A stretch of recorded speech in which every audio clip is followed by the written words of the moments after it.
If dopamine fasting doesn't work for you, it's not because the method is broken or because you didn't follow the right protocol. It's because you're not strong enough yet to handle what comes with it. And before you click away thinking this is just another motivational speech designed to make you feel bad about yourself, understand that this isn't about shaming you or calling you weak as some kind of moral failure. This is about recognizing a fundamental truth that most people refuse to accept because it's uncomfortable, because it forces them to look at themselves in a way that modern self-help culture has trained them to avoid. Everyone loves the idea of dopamine detox until the actual discomfort appears. You love the concept when you're watching videos about it, when you're reading articles, when you're planning your next attempt at going cold turkey on your phone, on social media, on whatever distraction you've decided is ruining your life this week. But the moment boredom shows up, the moment anxiety creeps in, the moment that empty feeling in your chest becomes too loud to ignore, you quit. You rationalize it. You tell yourself you'll try again next week. You blame the method. You blame your circumstances, but the reality is simpler and harsher than that. This isn't a problem with the technique of dopamine fasting itself. This is a problem with your current level of inner strength, with your capacity to sit with discomfort, with your ability to exist without constant external stimulation numbing the parts of yourself you haven't learned to face. This video is going to do 3 things that most content on this topic completely fails to do. First, I'm going to explain exactly why 90% of people who attempt dopamine fasting fail within 72 hours, and it has nothing to do with willpower or discipline in the way you think. Second, I'm going to show you what the ancient Stoics understood about human nature that modern productivity culture has completely forgotten or deliberately ignored because it doesn't sell as well as quick fixes and life hacks. And third, I'm going to give you an actual strategy for transformation that doesn't rely on you just trying harder or forcing yourself through another failed experiment in self-control. Now, if you're actually serious about rewiring your relationship with discipline and you're tired of just trying harder with the same broken approach over and over again, the link in the description shows you a system that was specifically designed to work at the level of subconscious programming rather than conscious willpower. I'm not going to oversell it right now, because honestly, it won't make complete sense until you understand what I'm about to explain in this video. But check it out after you finish watching, because everything I'm about to tell you is going to make that approach seem like the only logical next step. Let's start by destroying the most common misconception about dopamine fasting, because if you don't understand this, everything else you try is going to be built on a foundation of complete misunderstanding. Most people think dopamine fasting means you stop using your phone for a day, you avoid pleasurable activities, you sit in a room doing nothing, and somehow your brain magically resets like you're clearing the cache on a computer. They think it's about suppressing pleasure, about denying yourself enjoyment, about forcing yourself into some kind of monastic existence where you punish your brain back into normal functioning. This is fundamentally wrong, and it's why so many people fail before they even start. Dopamine is not pleasure. Dopamine is anticipation. Dopamine is the neurochemical of wanting, of motivation, of the chase, not the catch. When you eat something delicious, that's not dopamine, that's serotonin and endorphins. Dopamine is what gets released when you're scrolling through social media waiting for the next interesting post, when you're checking your phone hoping for a notification, when you're anticipating the reward but haven't gotten it yet. Your brain doesn't need to detox from dopamine like it's some kind of toxin that built up in your system. What your brain needs is to recalibrate its sensitivity to dopamine signals, to rebuild its tolerance for normal levels of stimulation instead of requiring constant hits of artificial anticipation just to feel baseline normal. Here's what actually happens when most people attempt dopamine fasting, and this is why they quit within 48 to 72 hours. The first symptom is emptiness. Not boredom exactly, but a profound sense of inner void that most people have been successfully avoiding their entire adult lives through constant distraction. The second symptom is irritability that seems to come from nowhere, a shortness of temper, an inability to focus on anything because your brain is literally throwing a tantrum demanding its usual stimulation. The third symptom is obsessive thinking about the things you're trying to avoid. Your brain starts generating elaborate justifications for why you should check your phone just this once, why this particular dopamine fast isn't the right time, why you should start again next week when conditions are better. But here's the truth that nobody wants to hear because it's too confronting, too direct, too accusatory for modern sensibilities that prioritize feeling good over actual growth. Most people don't quit dopamine fasting because it's hard. They quit because they have never learned to sit with themselves. They've never developed the capacity to be alone with their own thoughts without immediate relief, without escape, without numbing. They've spent years, sometimes decades, training their nervous system to require constant external input just to feel okay. And then they expect 3 days of abstinence to undo that conditioning. It's absurd when you actually think about it clearly. The Stoic philosopher Epictetus said something that cuts right through this modern delusion. He said, "If you want to improve, be content to be thought foolish and stupid." Now, most people read that and think it's about not caring what others think, but that's surface-level interpretation. What Epictetus was really saying is that if you want genuine transformation, you have to be willing to experience the discomfort of being in a state you perceive as lesser, weaker, more foolish than where you want to be. You want the psychological comfort of feeling competent and in control while you're changing, but real change requires voluntary exposure to exactly the opposite. It requires you to sit in the foolishness, in the weakness, in the discomfort of not yet being who you're trying to become. Now I need you to understand something crucial before we go any further, because this is where most people either get defensive or they internalize the wrong lesson and just end up feeling worse about themselves. When I say you're too weak for dopamine fasting, I'm not making a moral judgment about your character. Weakness in this context is not a permanent personality flaw or some kind of fundamental defect in who you are as a person. Weakness is simply an absence of training. It's a current state, not an identity. It's the predictable result of years spent optimizing for comfort and immediate relief rather than building capacity for discomfort. Think about it this way. You wouldn't blame someone for failing to complete a marathon if they had never trained for running, if they spent their entire life being sedentary and then one day decided to run 26 miles. You would recognize immediately that failure in that context isn't about moral weakness or lack of character. It's about lack of preparation, lack of conditioning, lack of gradually built capacity. Yet when it comes to mental discipline, when it comes to the ability to sit with boredom and discomfort, somehow we expect people to have infinite capacity despite never training it, despite actively training the opposite their entire lives. This is completely backwards, and it's setting people up for failure and unnecessary guilt. Your brain in the modern world is constantly overstimulated. You wake up and check your phone before your eyes are fully open. You have notifications coming in from 7 different apps. You have infinite entertainment available at any moment. You have been training your nervous system for years to expect constant novelty, constant stimulation, constant relief from whatever difficult emotion or boring moment might arise. Your dopamine system has been conditioned to expect artificial highs at regular intervals, and now it has developed a tolerance. The same level of stimulation that used to feel exciting now barely registers, and the baseline state of not being stimulated feels like active suffering instead of neutral existence. The result of this conditioning is that you have extremely high tolerance for pleasure and extremely low tolerance for boredom or discomfort. Things that should feel rewarding barely move the needle anymore. And things that are just neutral, just ordinary moments of existence without entertainment, feel unbearable. This is not your fault in terms of original sin or moral failure, but it is absolutely your responsibility to address because nobody else can do it for you. Here's where most people make a catastrophic mistake in their approach. They try to solve this problem with willpower. They treat discipline like it's just a matter of deciding hard enough, of wanting it badly enough, of forcing themselves through sheer conscious effort. But willpower is a finite resource. It gets depleted throughout the day.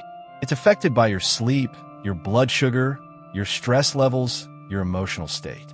try to maintain dopamine fasting purely through willpower is like trying to hold your breath indefinitely.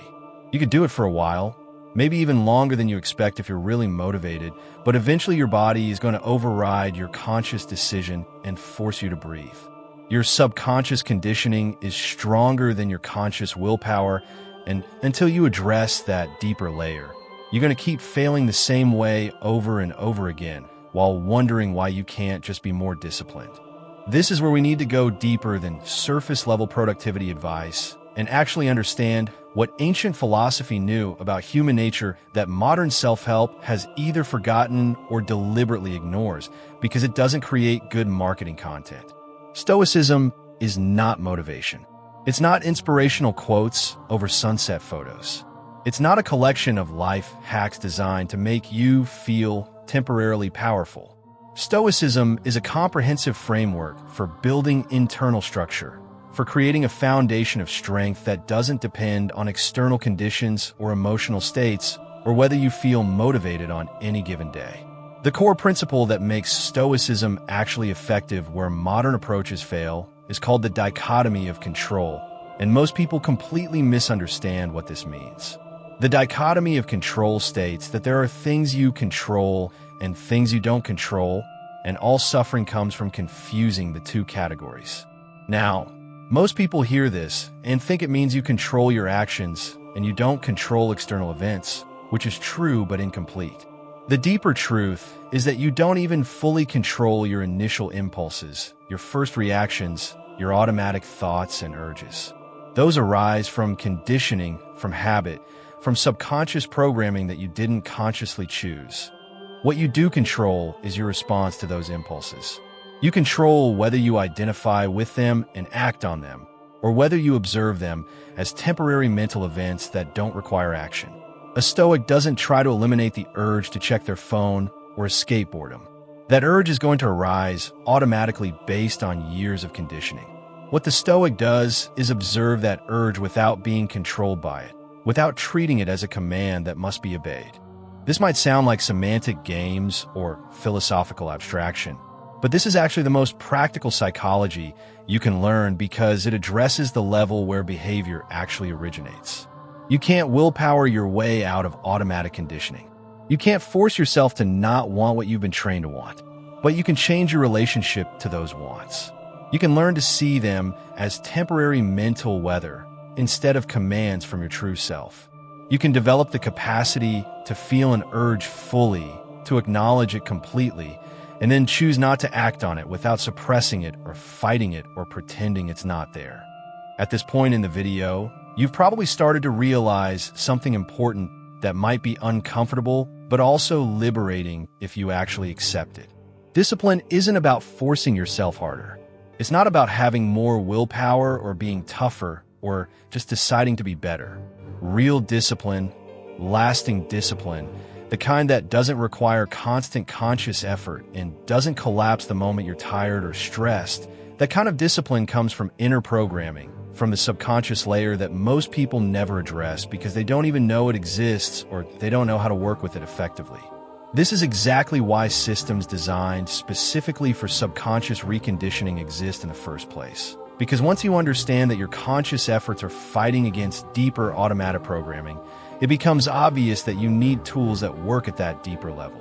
The system linked in the description was built specifically to address this layer that most people completely ignore while they keep trying the same surface-level approaches and wondering why nothing changes. I'm not telling you to go buy it right now. I'm telling you to finish this video first so you understand why that approach is necessary, and then make your own decision about whether you're ready to work at the level where actual transformation happens. Now we're going to go to the deepest layer of why dopamine fasting fails for most people. And this is the part that's going to make everything else in this video click into place and make sense as one coherent picture instead of disconnected observations. Your subconscious mind runs approximately 95% of your behavior. That's not an exaggeration or a motivational metaphor. That's actual neuroscience. The vast majority of what you do every single day, you do automatically without conscious thought, based on patterns and programs that were installed through repetition and emotional conditioning, often years or decades ago. When you feel the urge to check your phone, that's not a conscious decision you're making in the moment. That's a conditioned response. Your brain has learned through thousands of repetitions that phone equals dopamine hit, that boredom equals check phone, that uncomfortable emotion equals distraction. This learning happened at the subconscious level through pure association and repetition. The same way Pavlov's dogs learned to salivate at the sound of a bell even when no food was present. Your conscious mind might understand rationally that checking your phone is interrupting your focus and preventing you from being present, but your subconscious mind doesn't care about rational arguments. Your subconscious mind only cares about pattern recognition and learned associations. This is why conscious discipline fails. You're trying to use your conscious mind, which controls maybe 5% of your behavior and has limited capacity and gets tired easily, to override your subconscious mind, which controls 95% of your behavior and never gets tired because it runs on automatic processes that don't require conscious effort. It's not a fair fight. It's not even close to a fair fight. It's like trying to overwrite the operating system of a computer while all the programs are still running. The system is going to fight you every step of the way because you're trying to change the code that's actively executing. Here's what actually needs to change if you want dopamine fasting or any form of self-discipline to work without constant struggle. You need to change the subconscious associations, the automatic reward predictions, the conditioned responses that fire before you even consciously register what's happening. You need to rewire the part of your brain that learned boredom bad, stimulation good, through years of reinforcement. You need to install new programming that makes sitting with discomfort feel neutral or even rewarding instead of threatening. You need to change your identity at the subconscious level from someone who requires constant stimulation to someone who is genuinely comfortable with stillness and presence. But here's the problem that nobody wants to talk about because it doesn't fit the narrative of quick transformation and instant results. You can't change subconscious programming through conscious effort alone. You can't think your way out of automatic conditioning. You can't force yourself to feel differently about boredom just by deciding you should. The subconscious mind doesn't respond to logical arguments or conscious intentions. It responds to repetition, to emotional association, to consistent experience that creates new neural pathways through actual practice rather than just thinking about practice. This is why people can read 100 books about discipline and watch 1,000 videos about dopamine detox and still not change. They're absorbing information at the conscious level while the subconscious programming that actually drives behavior remains completely untouched. They're learning what they should do while the automatic systems that control what they actually do continue running the same old patterns. The conscious understanding and the subconscious programming are completely disconnected, and no amount of additional information or motivation is going to bridge that gap because information and motivation operate at the wrong level.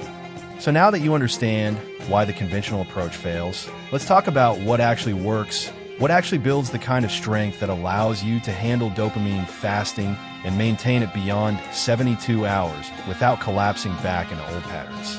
This is not going to be what you expect because it's not dramatic and it doesn't make good social media content. But it's real and it works if you actually do it instead of just consuming it as information and moving on.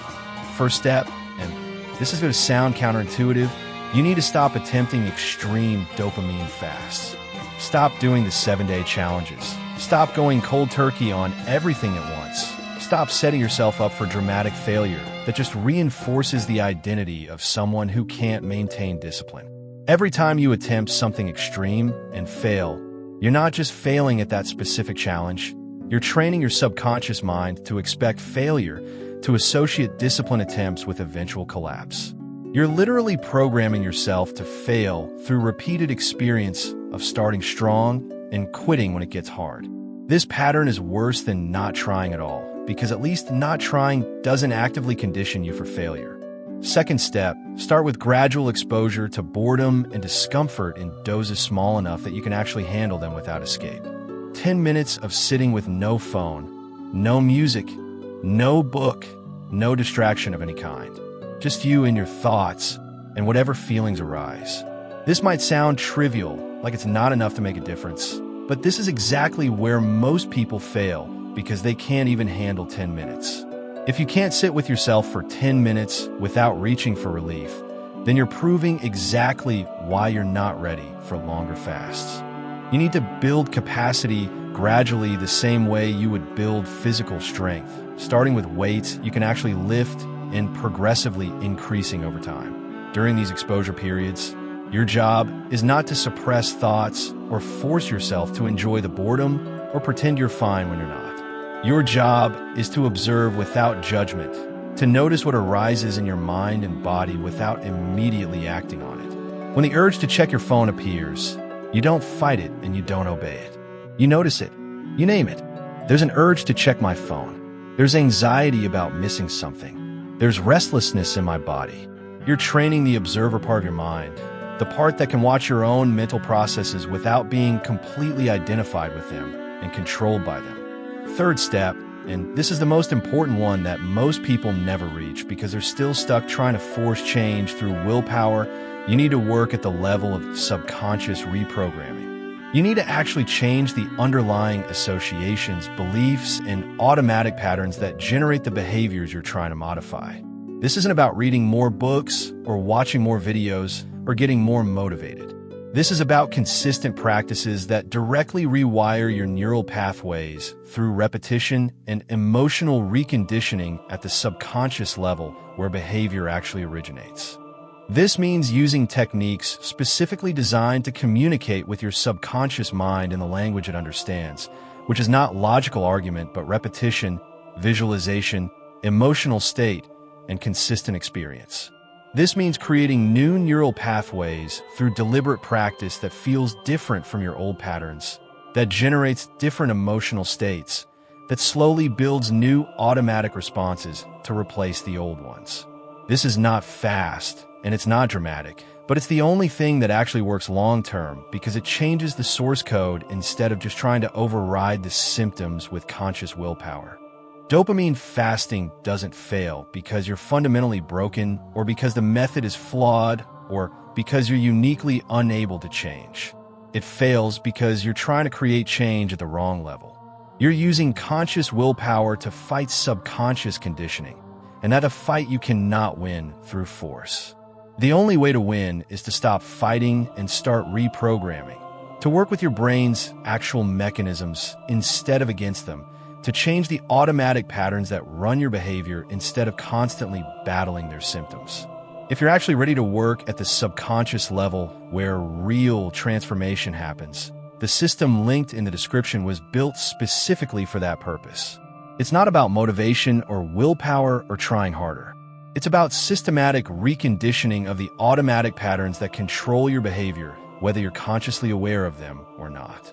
Check it out, make your own decision about whether you're ready to work at that depth, and understand that everything you just learned in this video is why that approach is necessary if you want results that actually last.